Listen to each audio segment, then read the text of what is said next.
I was raised in a household where God was always there. My parents had us in church and Sunday school, and I always knew He was there, but I didn't personally know Him. I grew up learning to be a good Southern girl from Georgia. In high school, I was captain of the cheerleading squad, homecoming queen, and of course, I was student council. Most of my time and energy was spent protecting my image. I didn't want others to get too close to see the real me. Behind the mask, I was a hurting child who didn't know where to turn.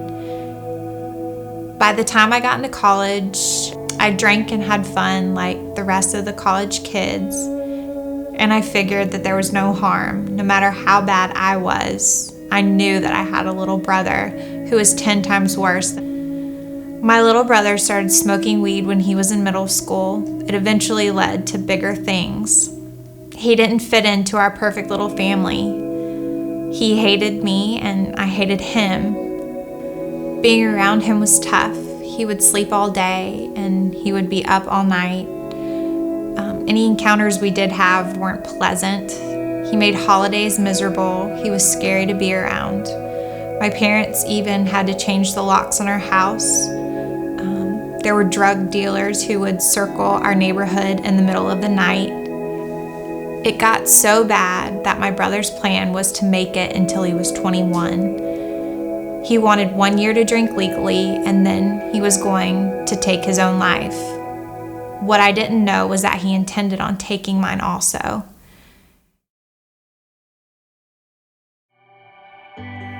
Everything changed 1 year at Easter. My little brother had been arrested for drug possession and intent to sell. It ended up being the worst and best Easter ever. After he got arrested is when he changed his life. And one night he was just driving around and he ended up at a church and started screaming out, "God, what now? Here I am."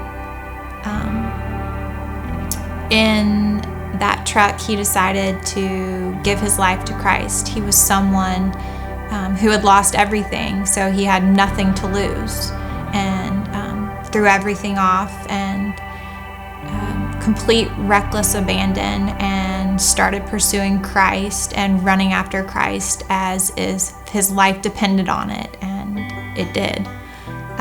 My brother went from being a drug dealer, a drug abuser, and an alcoholic to someone who was running after Christ.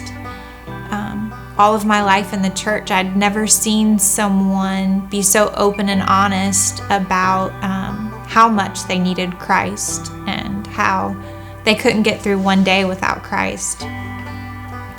It was the most beautiful and strange thing I'd ever seen. I grew up in church my whole life. I was a Christian by cultural standards, but I never saw a soul love the Lord and pursue the Lord like my little brother did. I realized that he had something that I didn't have, and I wanted it. I wanted to taste what my brother had. I wanted to know the love of Christ that he had, no matter what the cost. The next day, I went with a girl, one of my girlfriends, to a church service that I had not attended before. And I remember Lead Me to the Cross was playing, and I knelt down and I gave it all to him and surrendered myself and my life to Christ for the first time in 24 years. And after growing up thinking you're a Christian and then really realizing that you might have had the religion or practiced the religion, but you didn't have the relationship, and it's the relationship that makes life so sweet. It'd be really nice to say that this all tied up with a bow and that I never sinned again. I kind of thought that was how it was supposed to be when you became a real Christian. I've had days where the Lord has had to get me out of bed because it was too painful to do without him. I had been through this cycle many times before.